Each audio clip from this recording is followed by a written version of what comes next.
Okay. Am I audible? It's fine, no?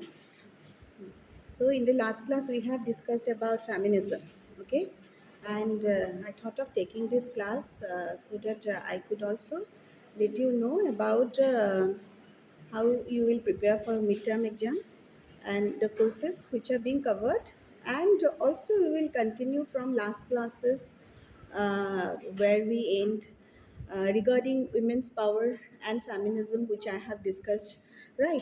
So we will continue that discussion, and we will also include a bit of how about your preparation schedule.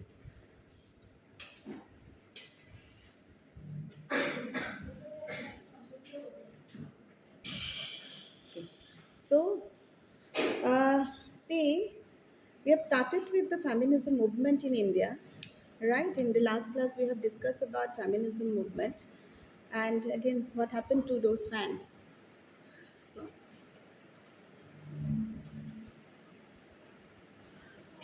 and you see, uh, when I talk about the feminism in the last class, I have said that it is not a single ideology. It is incorporation of different ideologies. We get to find different perspectives into the feminism, which try to challenge the male domination. Your this system is also not working properly. Okay, so. Regarding feminism in India, we also try to differentiate Indian feminism from Western feminism just because of the existential reality of women in India, which is different. Right, and hence, when we talk about Indian feminism, you need to focus upon the intersectionality, intersectional identities, different social identities that intersect each other, each intersect with each other, and also lead to oppression and domination of women. Now, that intersectionality component was highlighted during the third wave, which was also discussed in the last class, right? So when we talk about Indian feminism, many a time it receives a lot of reactions from feminists itself and from those non-feminist reaction regarding whether it should be the right definition of feminism, and many a time it is said that feminism has to be redefined. Okay, although it incorporates many more perspective with an intention to make people aware about the existing gender domination in the society, the existing domination of man over women in society, right? So the intent of feminism actually is to make society aware about the existing patriarchal structure and the hierarchy which has dominated the women, oppressed women, and subjugated women in different way. And hence, this domination is supposed to be eradicated. It is to be eliminated, and that could also be possible through conscious action. Hence, feminism is intended to bring that consciousness among women folk itself, apart from the male folk. It is not simply related to women's consciousness. Apart from women consciousness, we also try to create consciousness among the male folk to bring change into their mindset and also to bring sensitivity towards the women issues. And hence, when you talk about Indian feminism, we find that Indian feminism is different from the West because of the existential reality, because of the class based reality, caste based realities. Okay, and also multiple division in the society, as you could see, that women are not performing a single role. There are also different classification of women. We can talk about married women, widowhood, we can talk about abandoned women, we can talk about single mother, we can talk about working women, we can also talk about women based on different occupations, holding different occupation. Okay, and we can talk about a Dalit women, an ethnic indigenous women, a tribal women, okay, an agriculture laborer. Okay, that is also based on occupation. So we would have diverse classification of women, and that will define their social identity, and their multiple social identity will intersect to define the oppression and the domination over the women by the existing patriarchal and hierarchical structure in the society. So when we talk about the social hierarchy are also divided into you see patriarchy, then we have the casteism, we have the racism, we have the capitalism. So we can get to find many more hierarchies are existing in the society. So feminist is a movement to raise that consciousness among the women against different form of hierarchies. We get to see that when we say the hierarchies, it is not simply a male dominated hierarchy, but you see that male folk or patriarchy, this is a very core in every society. So apart from that patriarchy, we also see the hierarchy related to capitalism, hierarchy related to caste is supposed to be, you see, dismantled by the conscious action of the women, and hence many a time it has earned some bad name uh, just because of the ignorance of the people, because people think that feminism is related to a philosophy which will you see dethrone the whole family institution, which will abandon the whole family institutions, just because some of the perspective in the media we see that has dismissed the feminist tendency, because media, the way they have cudgeled with that false propaganda and try to dismiss the actual intent of the women. So actual intent of the women is to empower themselves, to create a consciousness about their conditions, create a consciousness about their right. Okay, and hence when we discuss about feminism, you need to understand the uh, intent behind it, the nature, different waves, which I have already discussed: first wave, second wave, third wave, and the permeation of those waves in Indian society is different.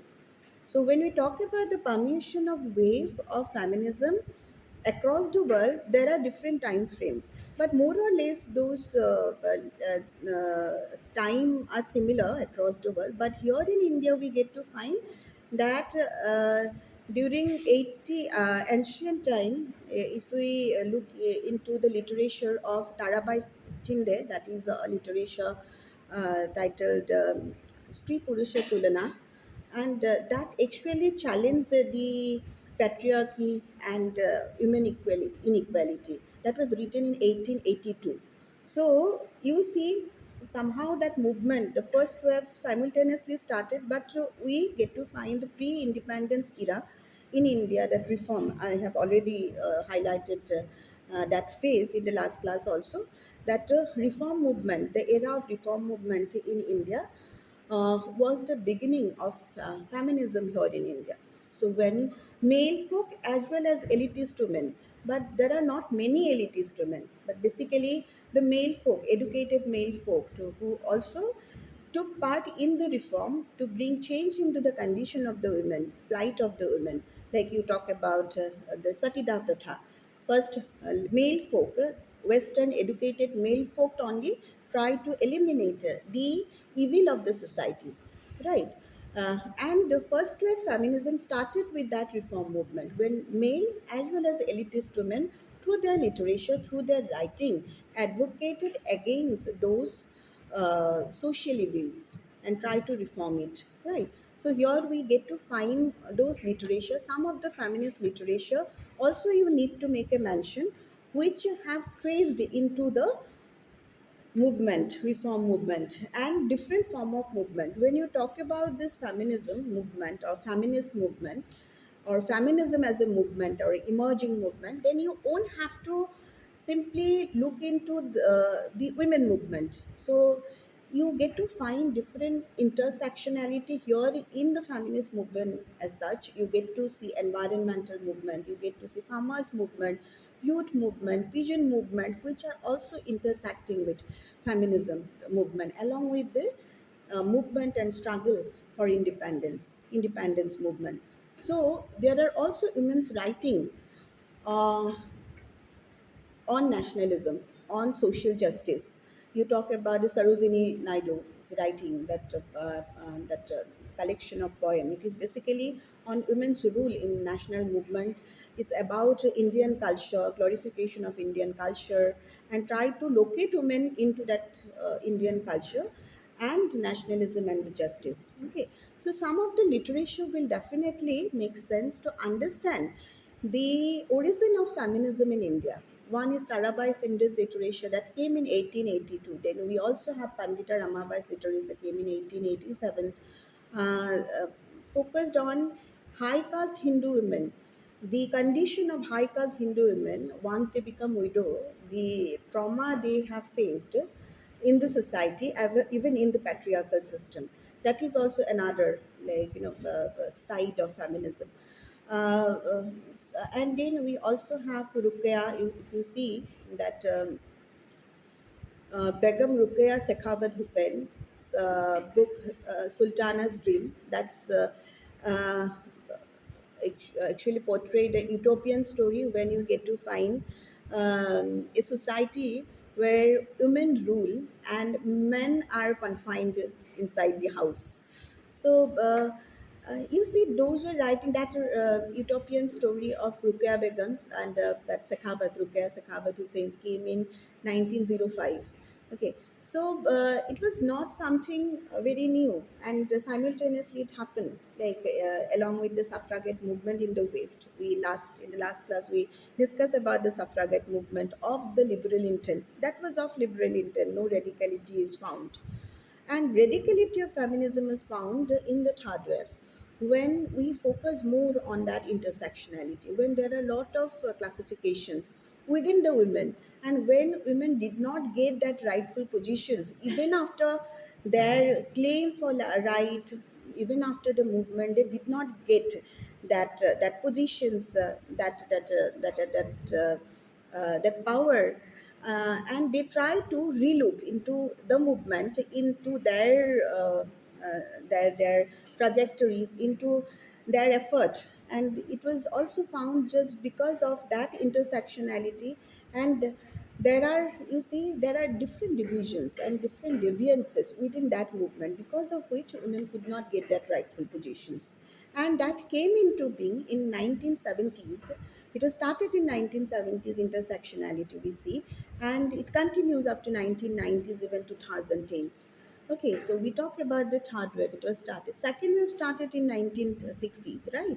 And there we get to find the social feminists. All of social feminists, they try to speak in favor of employed women. Now you need to understand, along with the feminism, you need to understand the patriarchy. So the kind of patriarchy that we are talking of, and empowerment. In last class, we have given a gist about women empowerment and patriarchy and feminism, right? So in feminism, we find that women basically uh, fight for social and economic equality and justice. So they are fighting for economic opportunities, economic treatment, equal treatment, equal opportunities, so that they can also come up with equal outcome.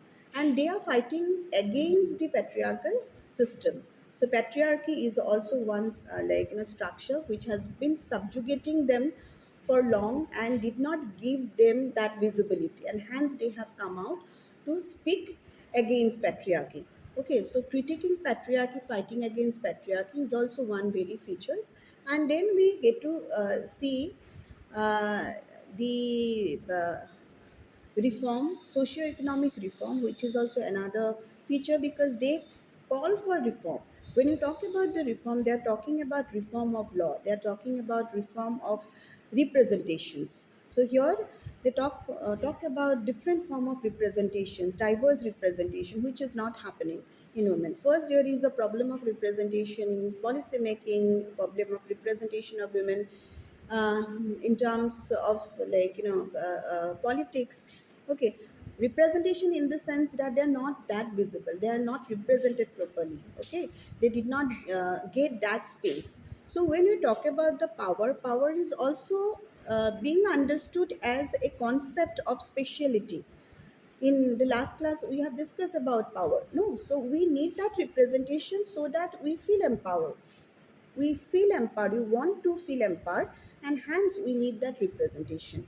Representation in media, representation in society, representation in institution, representation in policy, representation in state. And when we talk about the patriarchy, patriarchy is combining of six set of framework. When you talk about the six set of framework here, we also talk about the state. State itself is one framework. Okay, so which will be dominating always. Household, household sphere, the private sphere is once the framework where you get to see patriarchy exercise. In state, we get to see exercise of patriarchy. In different form of violence, we cannot even name violence or classify violence public and a private, because there are different form of violence. State violence in public sphere also there are violence, in private sphere there are violence is also equated with the patriarchy, because of that marxism, that culture is equated. Even you see when you study um, uh, role of women in technology absorption, then also you get to see that women are not adequately represented in the STEM. STEM means science, technology, engineering, and mathematics. Even if they are degree holders, they could not able to get the job, right? So you see that they are not adequately represented in the science, technology, in engineering, and mathematics. And most of the women don't even prefer those subjects, right? And you see when you talk about computer hackers are mostly the male folk, right? Just because of that spirit of criminality is associated. Okay, and the spirit of intruding into someone's private sphere is associated, and hence computer hackers are also termed mostly as male, and that machismo is associated with this computer hacker. So technology also subjugated women. The way technology has redefined the reality, existential reality of the women. You see that women cannot even adapt at one technology. It is the man who can adapt. And just because uh, we somehow don't allow women to have a grasp over the technology, because they are very weak to learn it. So perhaps they can be sidelined, and a male person will be suitable to make them learn about this technology. Okay, so that kind of belief system is there, and somehow it is so very perpetuating in us that we cannot come out of that belief system. And hence, we see when we talk about those sixfold framework of subjugation, your we talk about subjugation apart from oppression. In case of caste, we talk about operations. We can relate this word operation, caste operation. We can talk about suppression, that is state suppression. Even you see class suppression. Class will always go for suppression and exploitation. So exploitation word is equated with class, right? And when we talk about the patriarchy, we talk about subjugation there. Subjugation, subjugate, dominated, and try to make women feel weak. Although in Indian society, as I have already told you, that Indian feminism is different from the Western feminism because we don't consider women as weak. Women is limitless. Women are limitless. A woman is very powerful, equated with goddess and embodiment of Apeshwari, I, Durga, Lakshmi. So we need to limit our power, and that is also a strategy. Patriarchy itself is a strategy to subjugate women and subjugate women's power. Okay, their space, so that they own. Und come und with their potential being, fuller being. It is about realizing your fuller being. Okay, and hence Indian feminism, understanding Indian feminism is very important. So we see those six set of patriarchal mechanism. State is there, violence is there, household force is there, paid employment. When you talk about paid employment, this is related to institutions. In different institutional setup, also you get to see how women's are being violated, and women's rights are being violated, and also you get to see. the domination of male over the female folk in paid employment. We talk about sexual harassment in the workplace. That is a part of even paid employment. So paid employment, that is a public sphere at the same time. Okay, so public sphere for women is bigger than paid employment. When you talk about the public sphere, it is about representation of women only. So representation of women in the elections, in the legislative assembly, in even school, colleges, in education.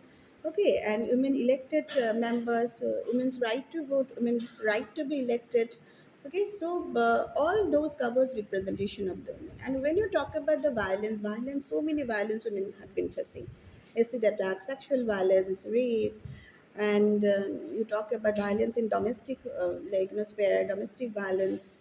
Okay, and also you see dowry dates. It's a case. Then honor killing. So many forms of violence women are facing, and these are some of the challenges against which women need to be aware of, and they need to speak up.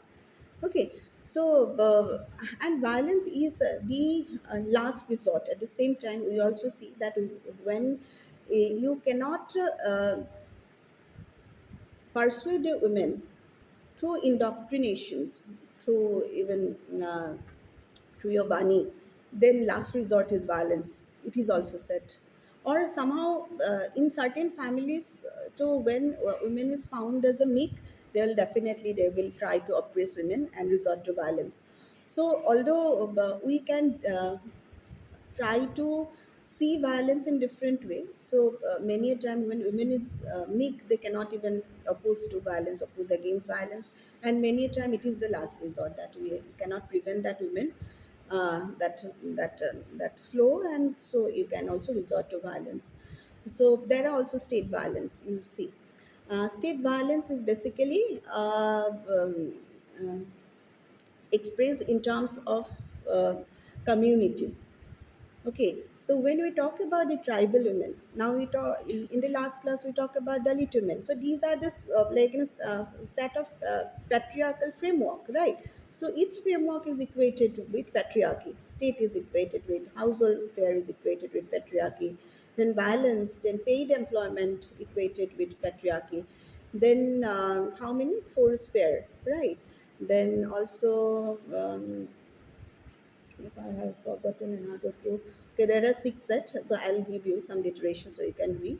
That is Walby's classifications of those six set of patriarchies, and also patriarchy is ingrained just because of the cooperation of male and female. So without female cooperation, you cannot even live like in a patriarchy exist.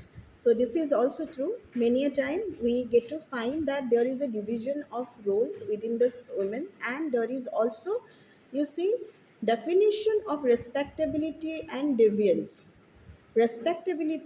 deviance within the group. Okay, hence, when you talk about the patriarchy, it is so much executed through the cooperation of male and a female here in each society, in institutions. So, if you try to make women liberated or emancipated, it is very important to make them understand the root cause of patriarchy and root cause of violence, if we say, and root cause of subjugation or dominance. So here, when you actually deny the role of women in the history, that is also a kind of, you see, women's role in the history has been denied. Women's education, women are deprived of educations. Okay, and then women are confined in the household. They're deprived of education. Their role in the history is being denied. So there also you define different rule set for different social groups with different identity groups, different rule set, and on the basis of their attribute, their trait, and also you define certain attributes, certain behavior, certain attitude to certain group of women. So everything will also lead to that you see patriarchy, projection of patriarchy, and here. What is important to understand is different form of feminism. Okay, and also different way, different intersectionality, and we also it is also important to understand the gender, dimension in feminism, because feminism is all about gender. Basically, when you talk about feminism, more than women, we talk about that gender concept. In the last class we told about the difference between the gender and women, no? So women studies focusing on issues of women's question. So gender studies will also focus on the women's question, but they consider male is responsible for oppressions, for women's conditions, for subjugations, for whatever women are facing. Male folk is responsible. But when you talk about this women studies, they also study the women issues, but they simply consider male is a part of that system of domination or subjugations. But they will not make male folk accountable for each and every problem and suffering that women are having. So that is the difference, and hence you also need to know those differences. Okay. Now, when you talk about the movement and the literature, you need to study some literature, women's literature, which is important. And media representation of women in media is a very, you see, broad field. Okay. So here in one class we cannot even in studying the representation. So if you talk about various films like Pink, Thapper, Bollywood, how gradually they are portraying that career driven women's role, and we are coming out from projecting women as someone who is very docile and sacrificing mother.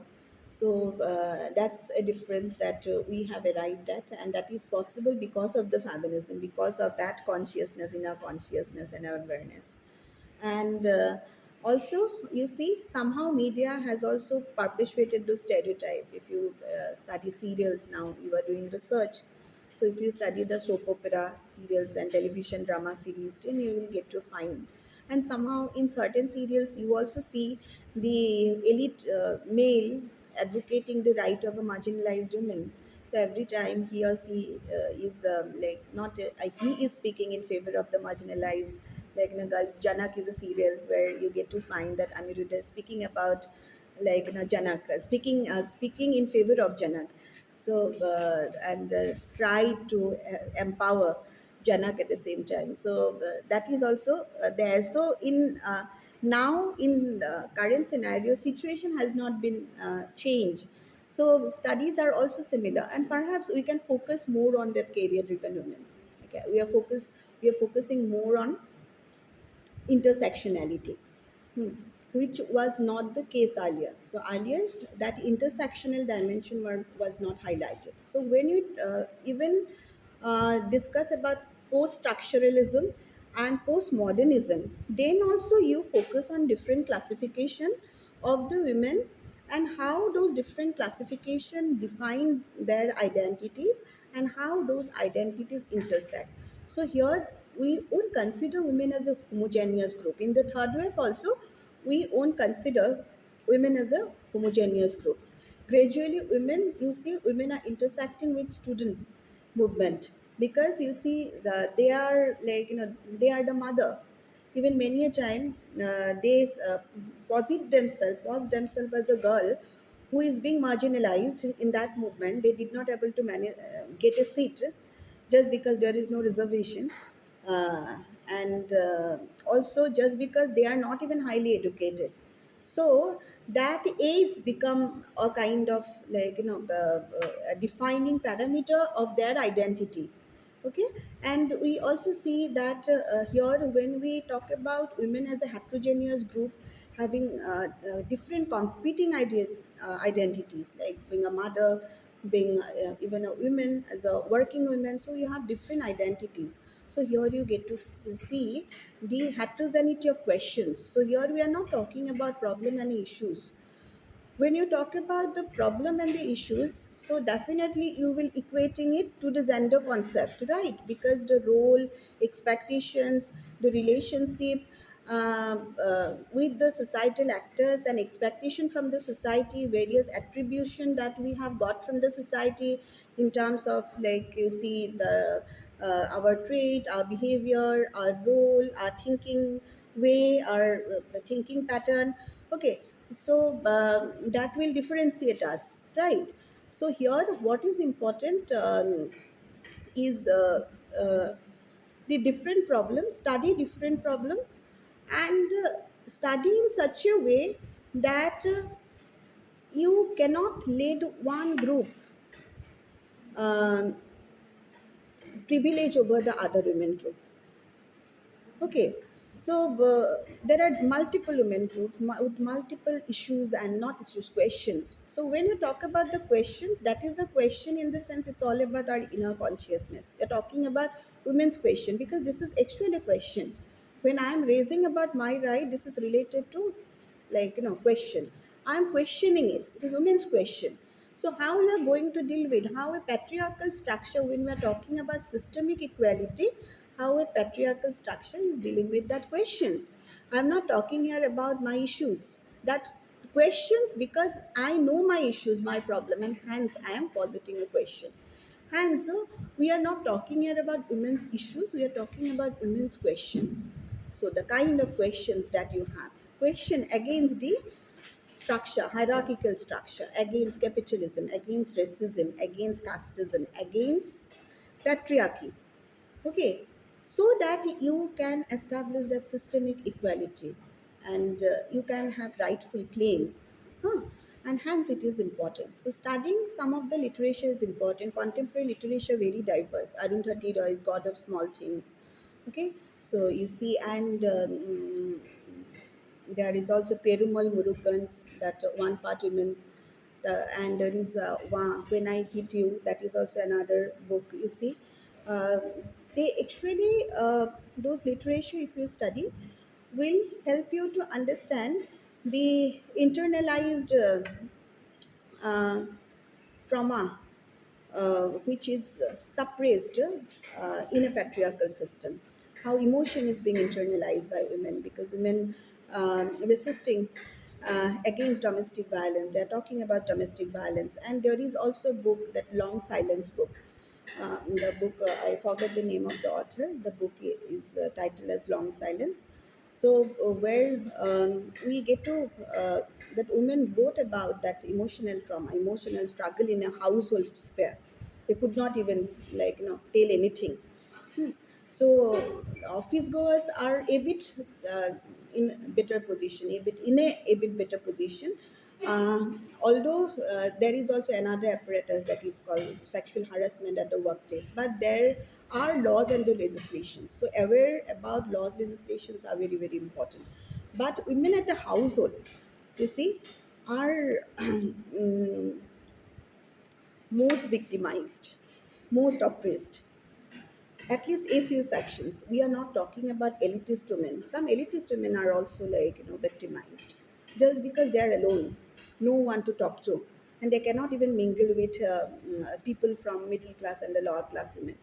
So they do have a separate, like, friend circle, separate strata. They need to think about their status, even if they are mobile, and somehow there are some restriction on their mobility. Okay, so that is important. Some of the literatures are important, and movement related to women's movement. When you talk about some of the movements in India, we see Narmada Bacha Andolan, Medha Patkar, and the leader, women leader. You know about Medha Patkar and Narmada Bacha Andolan, and that is another front of tribal movement that is called tribal women. When leader Medha Patkar strategized the movement against the displacement of tribal people because of the construction of dam. Right, in Narmada River, construction of dam lead to displacement of the tribal people. And tribal people movement, uh, which is equated to women movement, is basically against the state balance. Most of the tribal movement is against this state balance. Ethnic movement involves the women. So here you talk about this Adivasi women's movement. There are also movement led by C.K. Janu, and there are movement by Dayamani Barla. Huh. We also have a movement leader, Prafulla at Simantara. Uh, that was a movement against mining bauxite in Nyamgiri Hills. Okay, which also lead to deforestations, which lead to displacement of the tribal women. So when we talk about the right of the tribal women, that is related to, like, paucity of fodder, fuel, deforestations, their right over land, right over water, right over natural resources. Okay, so you see the specific set of rights are associated with specific group of women and which define their identity.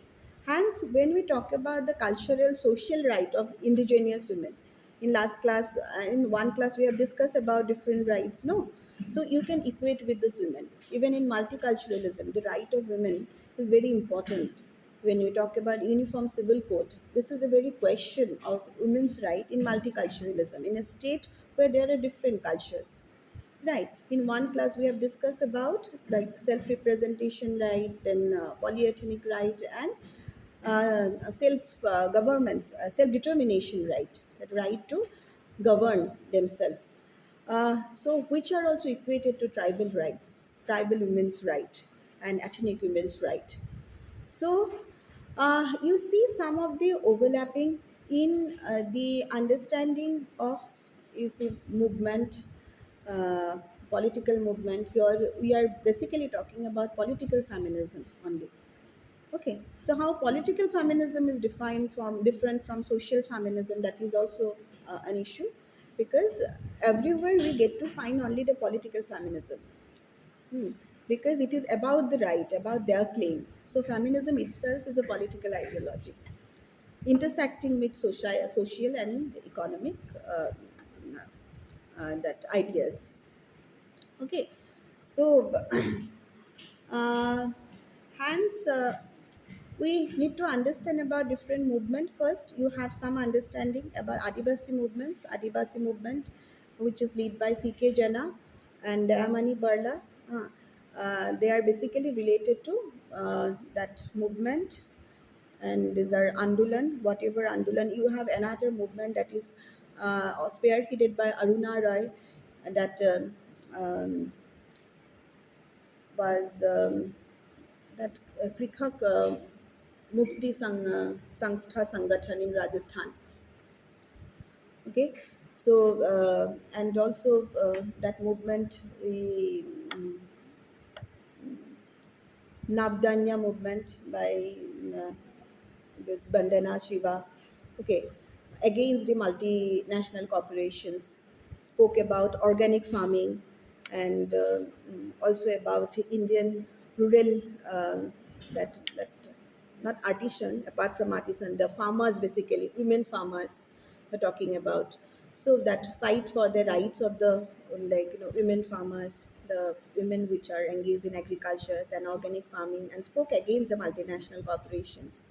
And we see even the Iram Sharmila, that is also a political activist, 16 years long struggle against AFSA, and the which long fast which she took to repeal the AFSA is also another example. So you actually see how women came into the forefront of various movements, and it is important to understand, and that will define the political feminism here. Even feminism itself is a political ideology intersecting with multiple perspectives and ideas related to female consciousness, and an intent to make female as well as male folk aware about their conditions and the structural operation within the society, and to challenge these patriarchal dominations and structural hierarchical domination of this women. It's a very well defined definition of feminism. So we actually like understanding of feminism. Okay, so empowerment, regarding empowerment, I have also discussed women empowerment is very important, an empowerment which will make women accountable rather than domineering. So here we are not talking about women empowerment also, we are talking about male empowerment at the same time, because now you see uh, male rights are also very important, and when you talk about this exploitation, subjugation, this is not something related to empowerment. This is related to coercion, another side of power. Right. So we always talk about power over women, but we never talk about power over man, women's power over man. But a power which will make man accountable rather than domineering, and power which will also make man folk facilitating rather than exploiting women. Power which will make relationship vertical rather sorry horizontal or lateral rather than the vertical is important. So here we are talking about that equation, power equation. So we talk about inequitous power relations, right? So that is another side. Movement, feminist movement is another side, and feminism in India is another side, and another aspect is empowerment of women. So how will you empower women? Huh. So some of the remedial actions, and what do you understand by empowerment of women, because power authority is equated to again political communication. Hmm.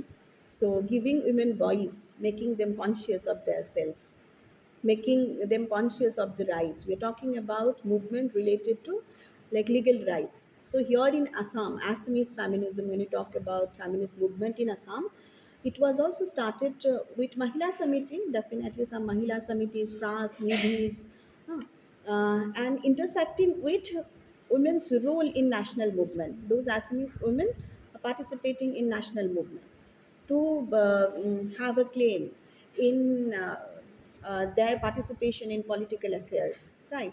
But at the same time, instead of uh, advocating for the like sexual rights or something, Assamese women started with that legal rights, legal reform, awareness of legal aid, hmm, and also legislation among the women. So that was started right from the first wave, but in second wave we focus more on that legal rights of women. Hmm. And some of the legislations which has to have women centric and gender lands to be there in each and every discipline. Like in sociology, when you understand the structures, basically it is important. In law, endocentric nature of the law will not allow women to exercise their right. So you need to establish the gender audit of the policies. All the policies are supposed to be audited and gender perspective to be put into. We talk about gender budgeting, our way to mainstream gender. Okay, we talk about more and more women in STEAM now. It's very important. And also women in art and women in literature, somehow they face that subjugations and not exploitation in the sense that it's discriminations. They are not given the rightful position. Even in a film, you see in terms of dialogues, in terms of their roles, there is no parity with the male actor. No. So in art, in even in film, in media, women are not represented properly. So here, in terms of media, we talk about how women are being glorified, how stereotypes are being perpetuated by the media, and how we could look issues, different issues, be it political, be it social issues, political issues, environmental issues, and our day-to-day issues through gender lens. Okay, gender lens is also important. Gender lens is not something, having a gender lens is not something overthrowing the patriarchy or the family institution. So, if I'm talking about feminism, if we are talking about women's right, we are talking about man is accountable for whatever conditions he's suffering. I'm not against the family institution. I don't want that person, that women, to divorce. If one girl is discussing with me about her day-to-day trauma that she is facing in the household, I will not give her a solution that okay, get divorce. Just because I'm aware about some of the legislations and also some of the conditions. So perhaps a better solution could be given because I am being sensitive to whatever she said. So, apart from being like alienated, if she is not that tortured physically, Psychological torture is there mostly in every situation, but how to overcome it is your turn. That is on to you. That is up to you. That is on you. How will you overcome the psychological trauma or the discriminations or whatever? Hmm. But physical violence is something that is different, which is not tolerable at all. Okay. Emotional that uh, you see trauma, psychological trauma. Huh. Um, you might also say emotional violence. Yeah, it's there. Psychological violence, it's there. It's there. And there is a limit. Huh. And hence, we are talking about women collective. If you are not that empowered to speak for you, you go to women collective, join women collective, and together with other women, you fight for yourself. If you can't speak for yourself. And hence, when we talk about empowerment, we talk about power within, which is very important, your own consciousness, power to, power to make the system change, power over, which is very important, power over male food, okay, and also with, power with women and men. See, that is at par. Okay, so that is important, and also about the you see your relationship with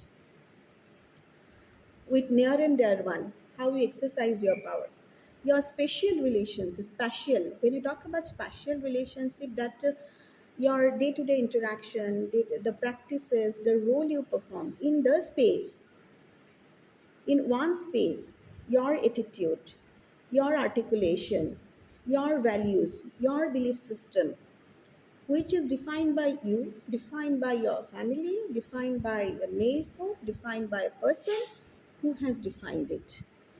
Okay, it's very important. Who has defined that space of interaction with other and that relationship with others, that practices that you carry out? Because in one like patriarchal structures, our values, our attitude are defined by male folk. If I am taking permission from my husband, it's not like that I'm subjugated by him. No, I'm taking permission because he is also at par with me. He should know what I'm doing. Okay, so, and not informing a male folk is not something related to feminism, or okay, we don't care about you, and you go to, like, that we say. So that is not something equated to feminism. Okay, radical feminism believes so because there are some extreme case of oppression when women body is violated, their bodily integrity is violated, when women is subjugated most to the extent that there is non-visibility of women in that space. So in that case, what will you do? You're talking about rights. That's what radical feminism are speaking about. Why you are talking about right for women, and that should be at par with men, because anyhow two women, three men will be there, and two women, four men will be there. Even if there are one woman and four five men, then also said that man's say will uh, be preferred most. Okay, but it is not the case nowadays. There is a change situation. Hmm. And just because of the cooperation of male and female in that patriarchy, and also intersectionality is important, just because of empowerment of one section and a complete abolition of another section of women. Okay, one section of women is empowered most, and there is a complete elimination of one section from the society. That means they're not even visible. Okay, so it's important. It's important to understand your trait. Okay, your trait, your strength is very important. What is your strength? What are your strengths? And to project those strengths, come out, face it. Okay, it's very important. Nobody will speak for you. You need to speak for yourself. So it is important. Okay. And then, as I have already told you, that it is important also to discuss about how you prepare for the exam, right? So, uh, I have already discussed about political culture, but for this midterm exam, political culture is not important, uh, might say, and